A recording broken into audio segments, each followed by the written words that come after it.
D'abord, quand tu pars, il faut tout le voilà musulo. Quand on zo yemba, les petits pépés calés. Pourquoi pas, ok, au combat qui attaque imiter, banzemu nae, qu'on bétango par la playback, dans ma concert où il babek saraba, tu m'as préféré au même voix la Katia Bonzambe. Papa singa doya ko yemba. Même timbre vocal ndenge kokani wana, moi, tant que serviteur, je dois chanter pour la gloire de Dieu, rien que la gloire de Dieu. Nazo yemba.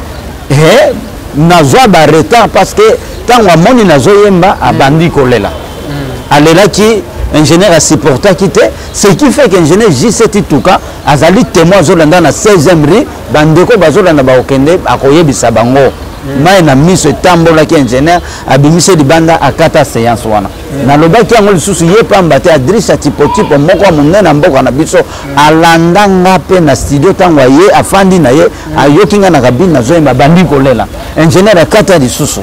Vous voyez, akenda ye pamba te na lobango ba sai ba producteur ya ndenge na ndenge pe conseiller empire bakuba papa Kandolo azolanda ngai conseil spécial ayati epa na ngana ba militaire na enveloppe pona ba no sala lolenge lobi wana que na ba na interpréter non c'est que moi je chante pour la gloire de Dieu rien que la gloire de Dieu yo dadi oza mutema mabe non o lobaka makambo o eza ngote yo te o moro oza mutema mabe bonne vidéo non mais vidéo na Pépé Calé coïncidence ozo mba voix Pépé Calé coïncidence aux la musicien Mukuse.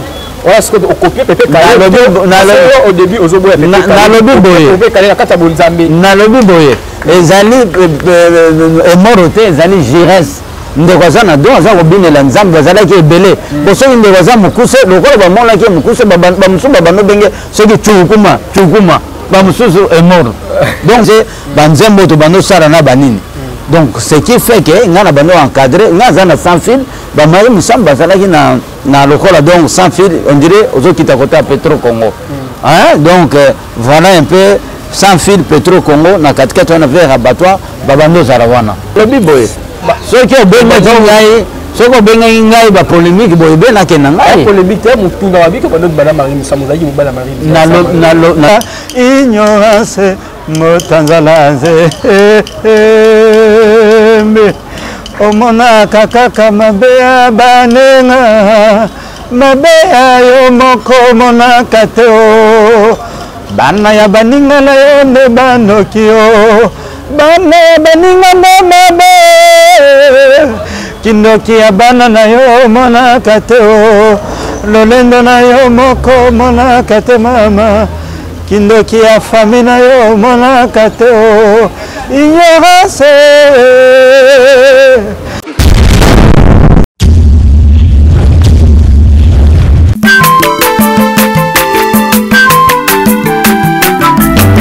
Aza mwana moto te po akosangai abongwani pete po awangana nzambe ya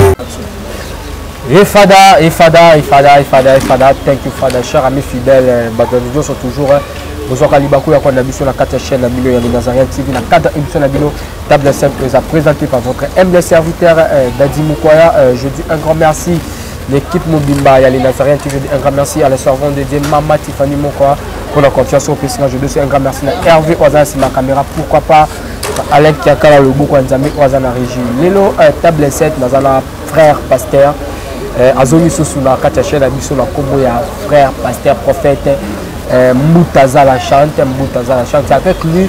Nous allons nous entretenir tout au long de cette émission. Restez branchés, restez toujours connectés dans votre chaîne Les Nazariens TV. Tout ça, Moutazala, tout soigné vraiment tout ça. Maintenant, poids est belé. La fois passée, dans Maki, mon savoir-faire, il y a homme de Dieu Moutazala, mon inspiration, malgré Azoye Maneti Pépé Calé, tout le monde qui va commenter en Amino, il y a Ola Ketra qui a opéré en félicité. Aujourd'hui, je suis avec le pasteur Moutazala. Restez branchés, restez connectés. Avant d'abord, on a présenté l'homme de Dieu, musicien au hasard vraiment renommé comme chrétien, mais il chante comme Pépé Calé. Et la monarchie m'appelle la Bino, monarchie a candidat sur Pépé Calé. Et avant d'abord, on a présenté l'ancien dans la régie, il y a vraiment cantique aux yeux du Féma dans Nzambe. Et ça, la bas dans Nzambe, le coup, le sang comme on dit, la servante de Dieu, Maman Tiffany Mokwa. Et puis on se retrouve après cette chanson.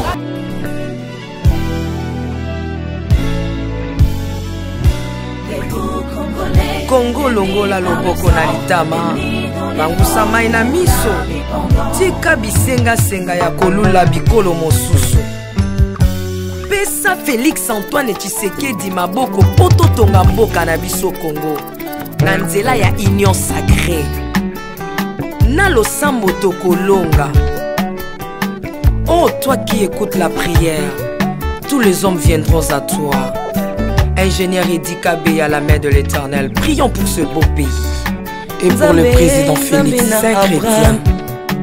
Nzambe na Isaac, Nzambe na Jacob, Ozali Nzamba Israël, lelo tokomo yembo Nzamba Congo. RDC, Noka, lelo tokomo yembo Nzamba Congo. Peuple croyant docile et social.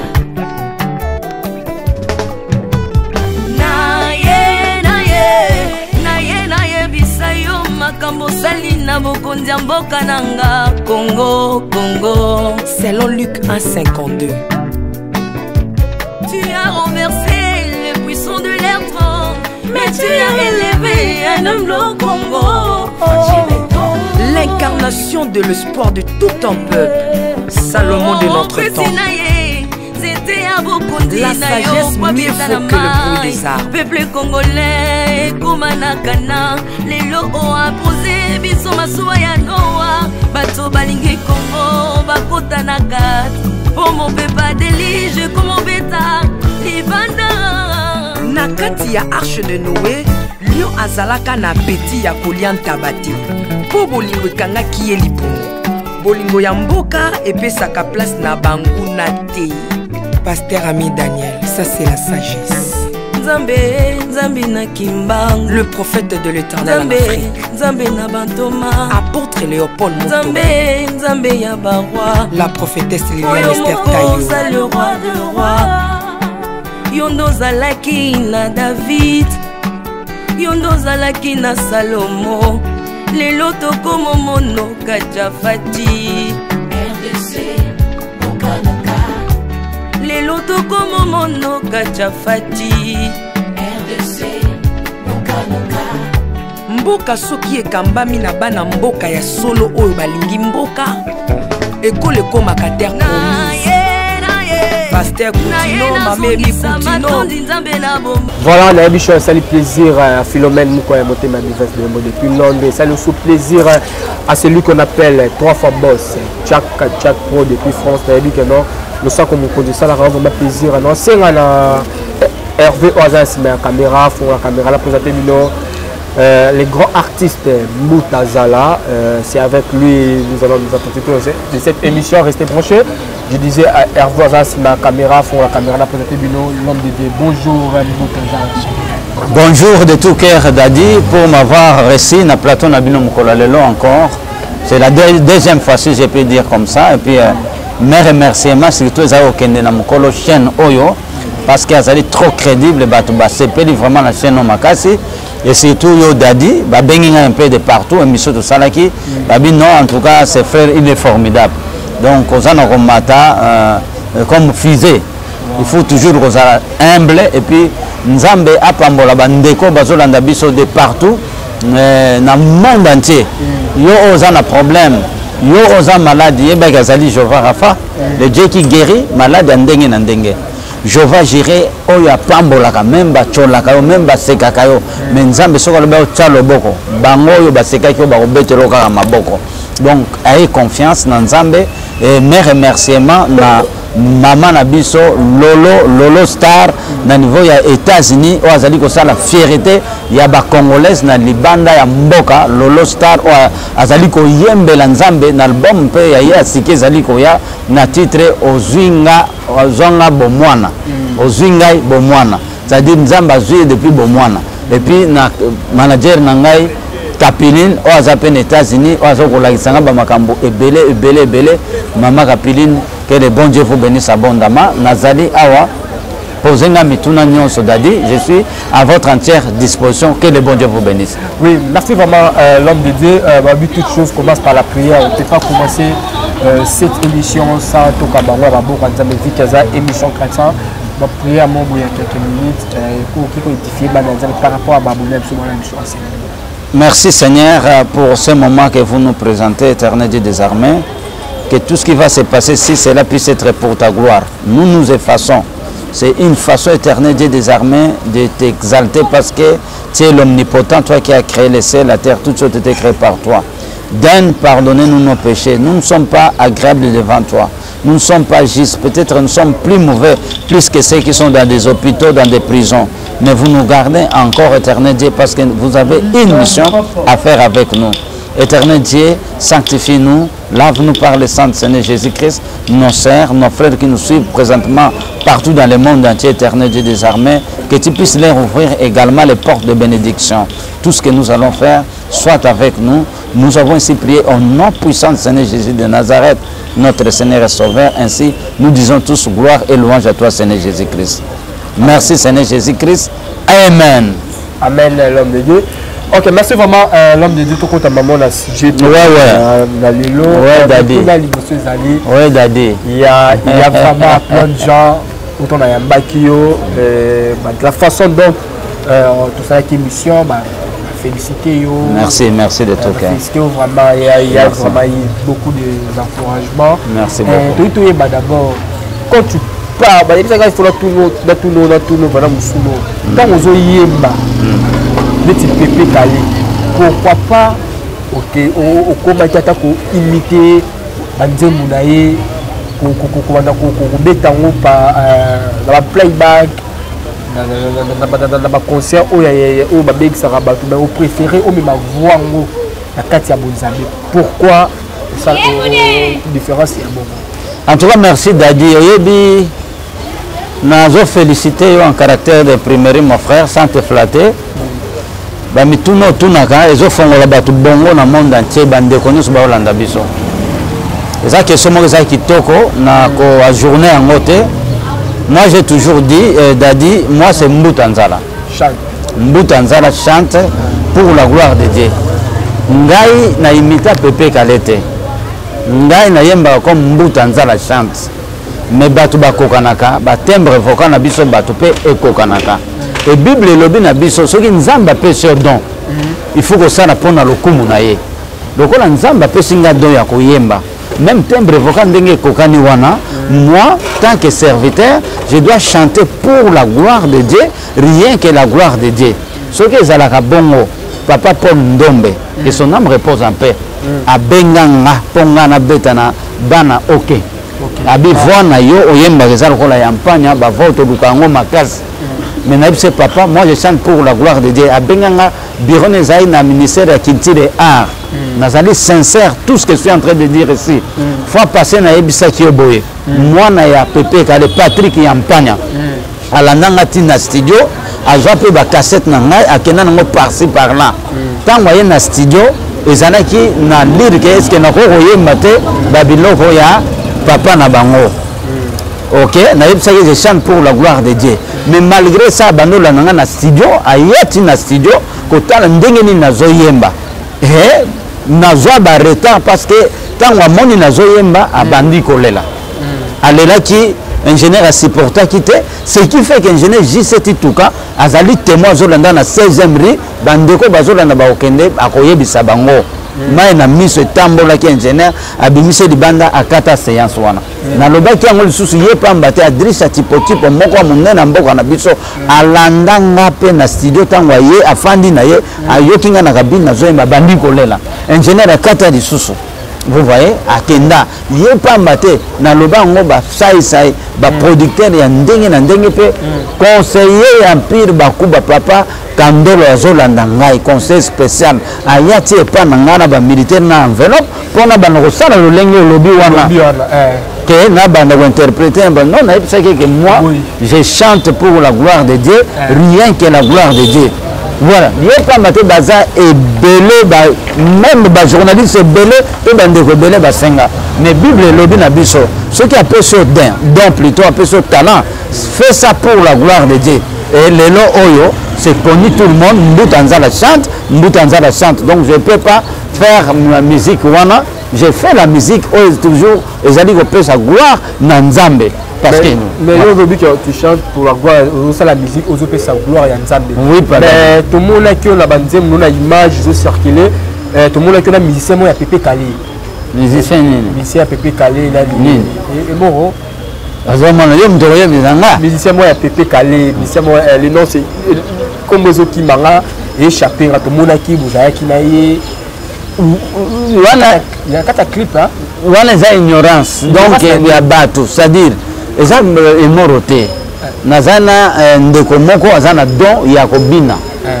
Bon, azana mukuse. Il y a les gars qui est mort na mukuse. C'est ça donc il y a confusion. Confusion de la bengi ngai na boma. Na ke na boma avant na ke na boma na ke na liboso na kisangani. Na kena kisangani na mati ewa bora na ba musicien to beta ça tourner kisangani mobimba na est to zongi boy ba bengi ngai na boma avant na kena ngola.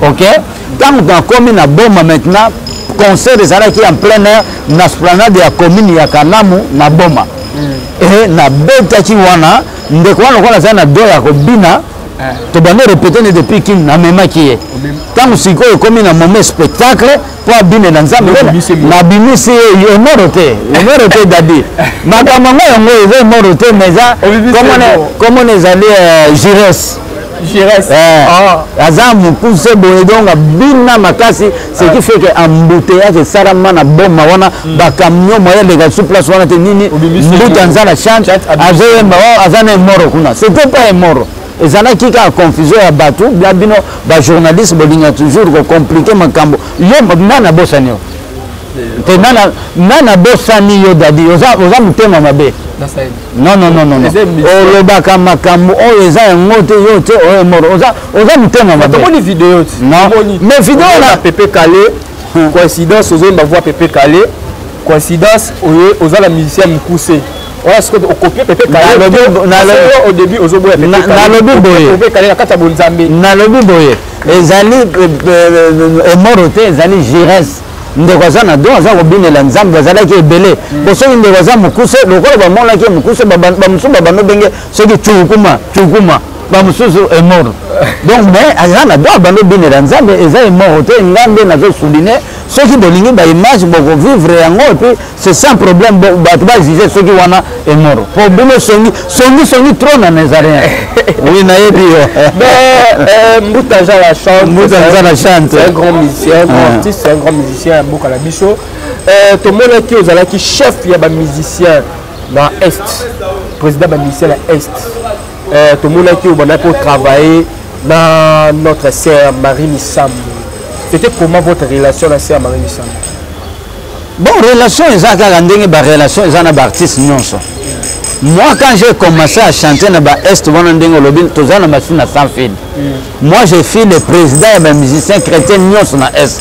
Nabando Sangisa Bango, Alex Kalonji, frère Kams Kamanda, Marie Missambo, Lydie Pascaline, Maman Flore, Maman Rite Patience, Bango Nyons, musiciens, Nabando Sangisa Bango. Mutabando beta guitare na biso ezalaki nani frère Razana poto beta kaba nani Olivier Timanga aza grand guitariste wana donc abanda ko arranger banzembo to bando sara na banini donc ce qui fait que ngana bando encadrer ngaza na sans fil ba Marie Missambo azalaki na lokola donc sans fil on dirait aux autres qui côté à Petro Congo hein donc voilà un peu sans fil Petro Congo na katikati wana vers abattoir babando zarawana. Donc relation ezalaki très très bien. C'est une sœur babando sala nzambe na motema na ye, et puis c'est parti comme ça na yebi babando prier une église moko pa ya Jean Noël Famba. Réconciliation église wana. Donc voilà, c'était ça. Mais baba soupçon bima ki ya babando bimane azalaki mwasi na yo. Bino ba journaliste oyebi dadi obel natika kaka émission ngo ben natika na parce que non na lobi boye. Ceux qui obengaki ngai, ceux qui obengaki ngai ba polémique boye ben nakena ngai. Polémique te mutunda wabi ke bando bana mari musamuzaki mubala mari. Na lobi boye, c'était pas ça. Au moins mutu soki boza attaché, boza na ye surtout que mamso za moi sobe boye. Les gens vont dire n'importe quoi, mais la Bible dit dans le bon likambuana mais ba kuto na yango te. Azalaki sert on a banu so tout na dadi azali petro bano beta drum aza chef na groupe na ye kuna. Aza bleki wa bano beta drum mais pas nanga. Parce que pour na bandi bango na ba bandi te. Ce qui fait que grand frère na ye GG te bando ça est très bien, c'est mon ami. Alors, nous avons déjà pensé comme ça. Bon, vous êtes journaliste, à Libosote, journaliste Baloba, mais ce n'est pas ça. Ils ont dit bon côté. Non, non, non. Non, non, non, non, non. Et là, mon côté, nous, c'est dans le Seigneur, on faisait toujours Nabonzambe, et puis c'était resté comme ça, tout. Voilà. Featuring Salama, là, c'est à Marie. Non, non, non, en tout cas, Banzembo, to Bandai, Gosala, à l'époque, tant on a bandi Koyemba, Marie, on a un coup de bandi Namte. Parce que tant on a bandi album nanga liboso na yemba ya PV alongo wana na yemba bango nanu te biso za bato to banda depuis bango siko bazana koya donc ta wana ezalaki te na batamba déplacement banini et puis voilà mutu na mutu asali ba makamu na ye mutu ayaki ko bimisa ye ezalaki mingi ezalaki pasteur de Baba oza musicien ya Shockstar à l'époque de Baba azalaki apôtre de Baba nde tango azuye aye kosala nzembo na ye wana ya Seigneur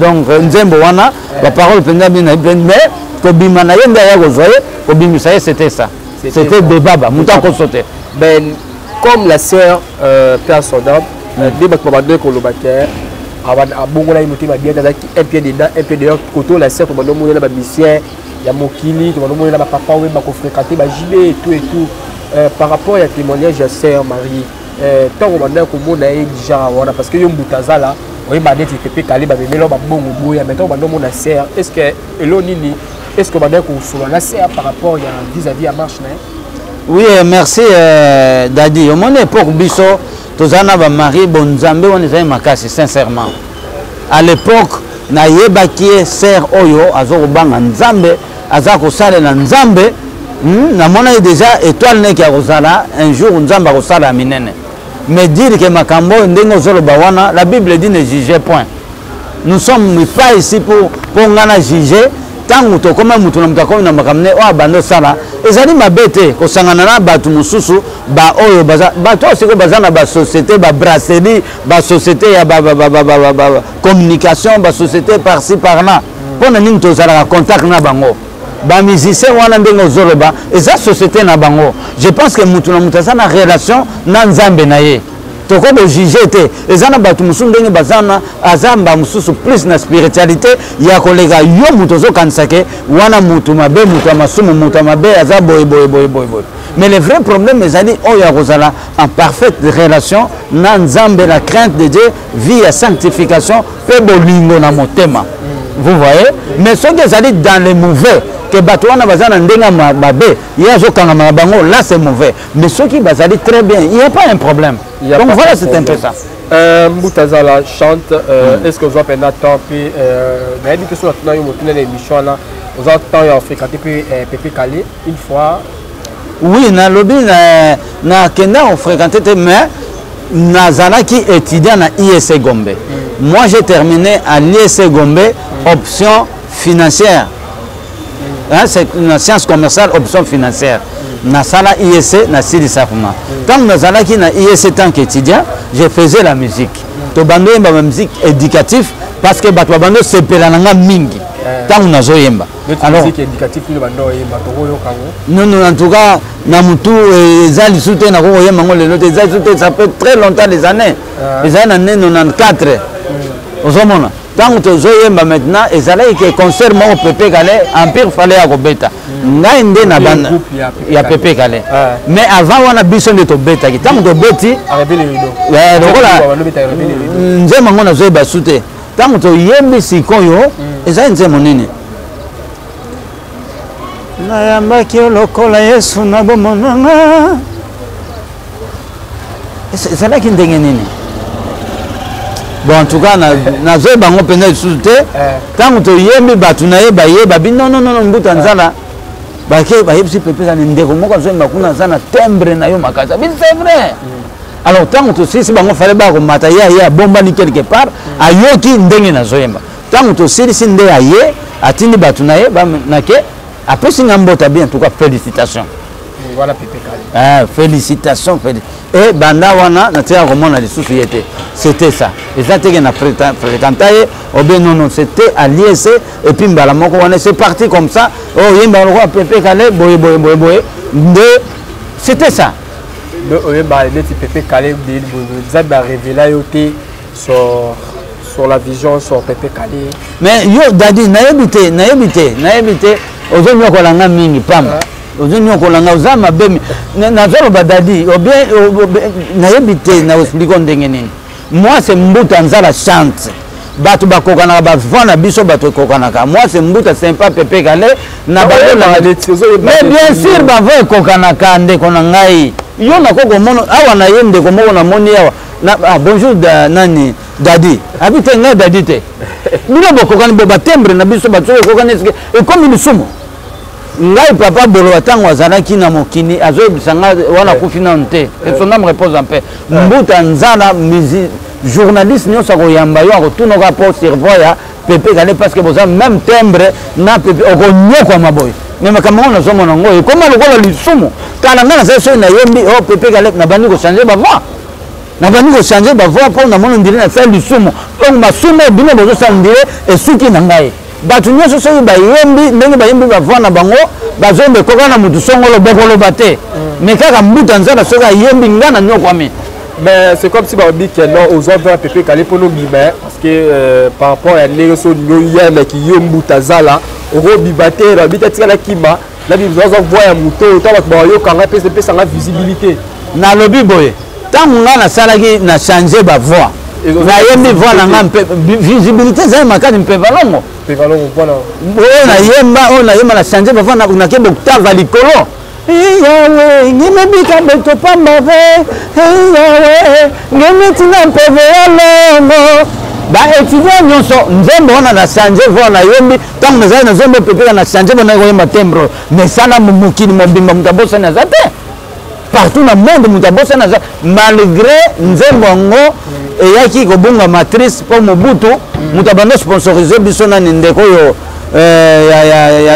ya SNIP lelo eza amer directeur à SNIP pas approche à Mobutu alors tant Mobutu akei yepe na précipitation wana kokima ndeto bungisa matrice mais voix Mbuta Nzala quand je chante Mbuta Nzala chante c'est sérieux Mbuta Nzala qui permet la Mobutu à produire bino on voit que c'est à côté de peu loge non c'était Azaï Moussa Nzambe Azaï Moussa tout on a la président Mobutu c'est à qui initié wana yo lobi mais ngana yebi Azaï Mbongo Azaï Moussa Nzambe par exemple la qui bino le côté la qui bino face tous menacement Azaï Moussa Nzambe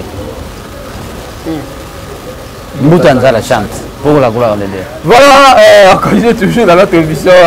Nous sommes dans Mbuta Nzala chante. Mbuta Nzala va réclamer ma vie qu'il y a ignorance. Ignorance. Nayemba. Yo souci na ngo wana ti. Nayemba kaka. Ignorance. Lelo lo baki to yemba te metala. Tala makamno. Tant on a dit je reste beaucoup. Je le salue les Sikazali Azol le Bakano ayoka il y a ignorance ayoka kioté par rapport à d'autres bazui bakoko na doit ces moments Nzambe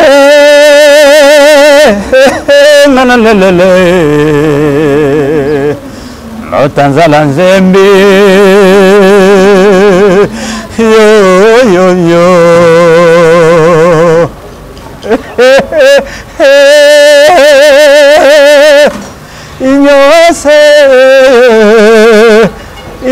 ignorance, mama, ignorance, batona mokilio, ignorance, ignorance, bomaka, ignorance, motanzalaze, omona kaka mabea banenga, mabea yo moko mona kateo, bana ya baninga na yo ne banokio, bana ya baninga na mabe, kindoki ya bana na yo mona kateo, lolendo na yo moko mona kate mama, kindoki ya fami na yo mona kateo, ignorance, yo, mokile baby pour ignorance bandeko, tokomi kobomana pour ignorance bandeko, mon peuple périt faute de connaissances. Ignorance boma papa la maman, pour la maman, mongo mabe nanale, olakisaka moninga mosapi nanko, tala misapi minezongelo pe nanko, oyo lingi basala yo te, kosala pe moninga te o. Oh, nana, le, ignorance.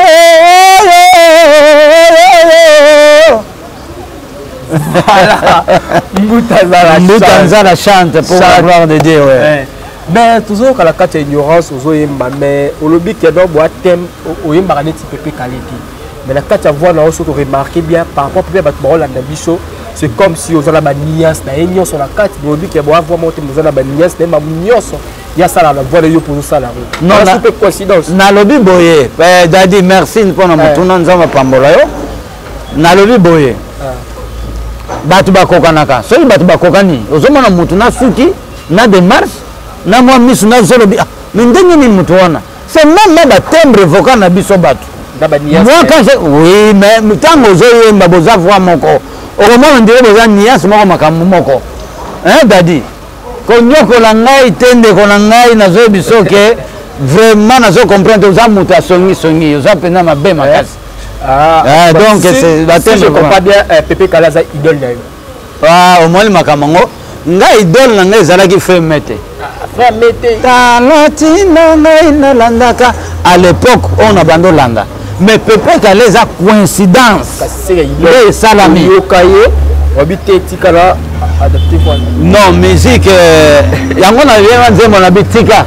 Tika. Na lobi tika kindoki tika na yema na bitika. Zambe makili ekomi malali tokomi na biso kobomana na vie ya mokristo soki mobemeleke ekopesa bokabwani yo na nzambe masumu tika songi dadi tika kindoki tika lolendo tika ezali mabe mama ndeko tika yo helele tika tika masomo ye tika lelendo toboyi lelendo mame tika koseka baninga bongo me balobela ye ndenge bakote mengekane na baranya bakote yo boiko bongwana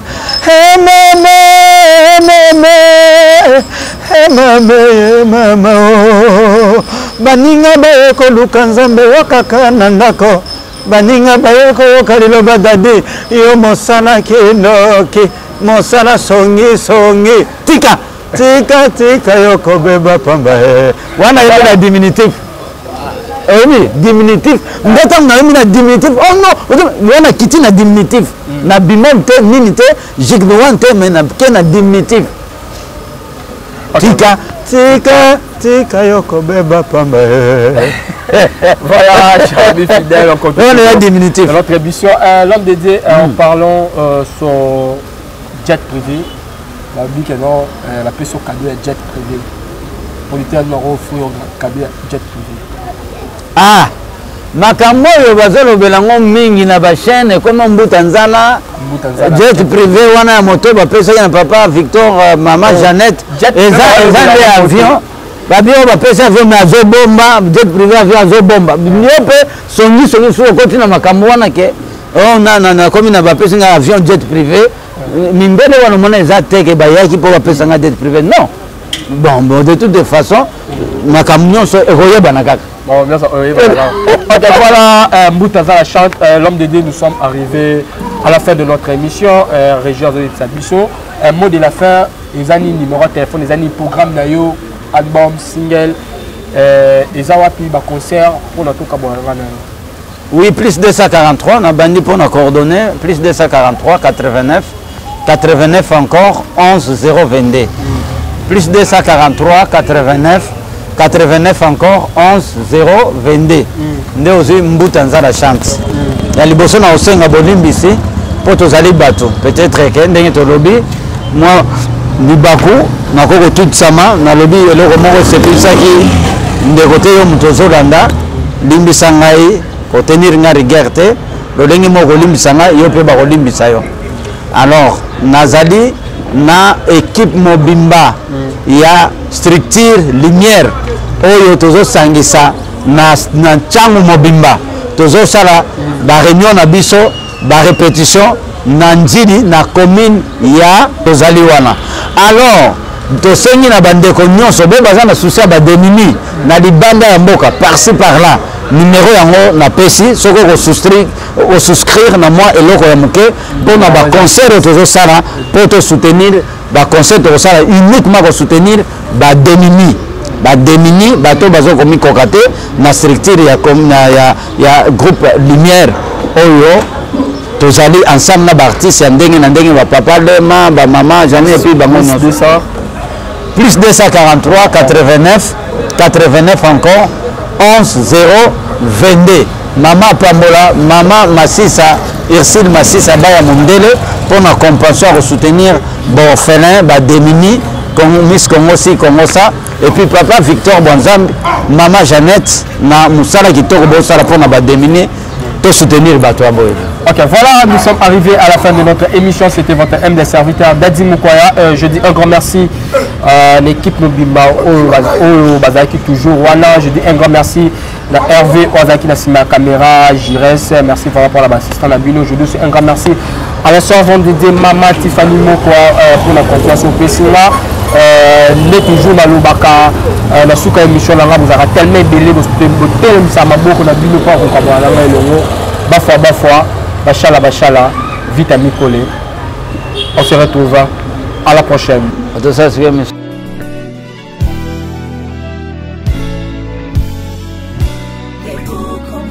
Congo longola loboko na litama bangusa mai na miso tika bisenga senga ya kolula bikolo mosusu pesa Félix Antoine Tshisekedi maboko poto tonga mboka na biso Congo na nzela ya union sacrée na losambo tokolonga. Oh toi qui écoutes la prière, tous les hommes viendront à toi.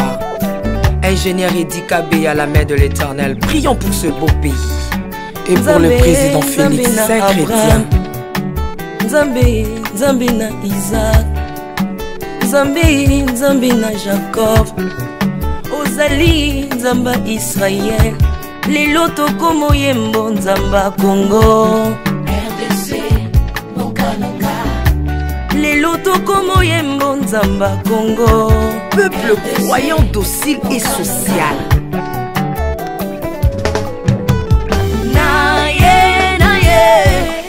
Naye bisayo makambo sali na bokonzi ya mboka nanga Congo.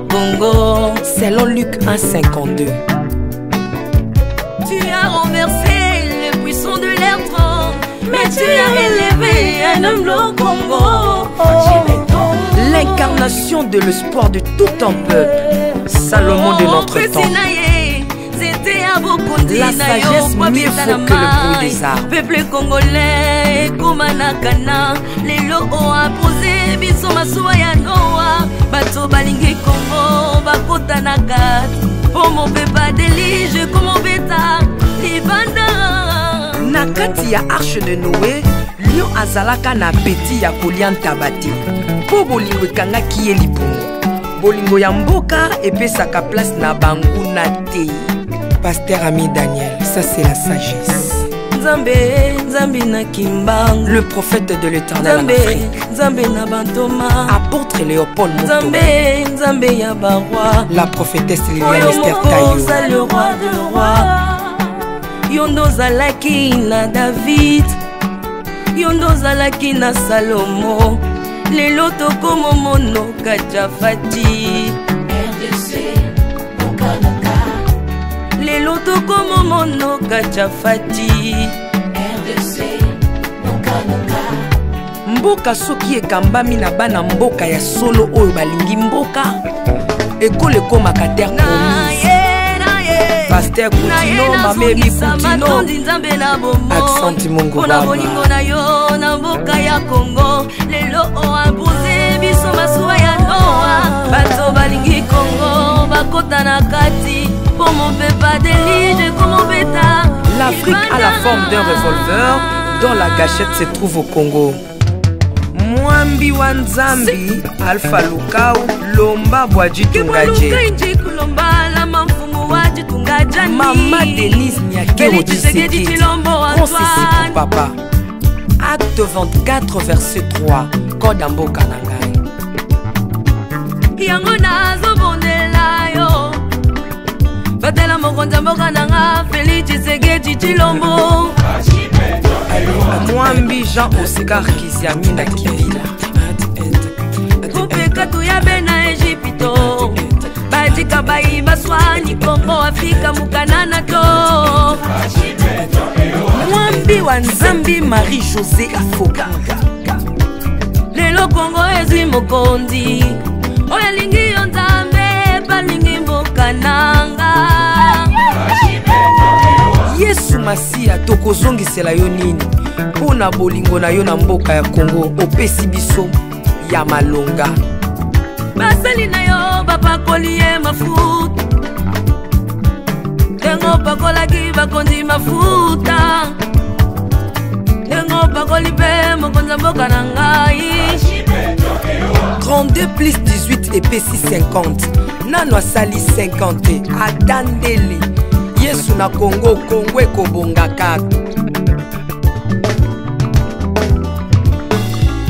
Mwambi Roland Alo Mwelamani, Mwambi William Timba Kapanda, Mwelamani Jacques Kangudia. Kongo eza wa Nzambi.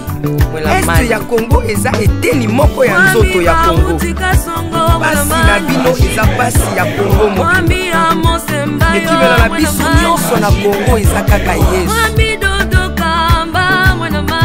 Mwambi Jedeo Lumana, Mwambi Marcelo Tunasi Mwelamani, Mwambi François Mutombo, voici l'homme Mwenamani.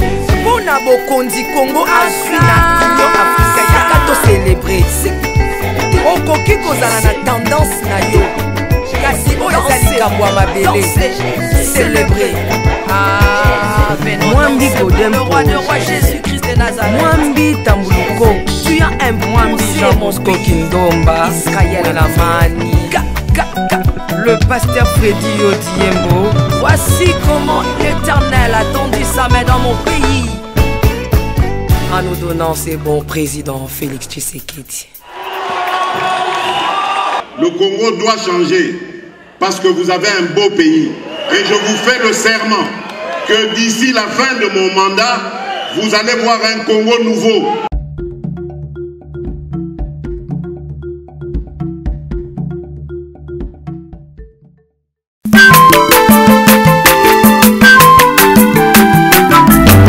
Azamwana motote boa kosangai abongwani pete boa wangana Nzambe ya le Nazarien, le Nazarien, le Nazarien,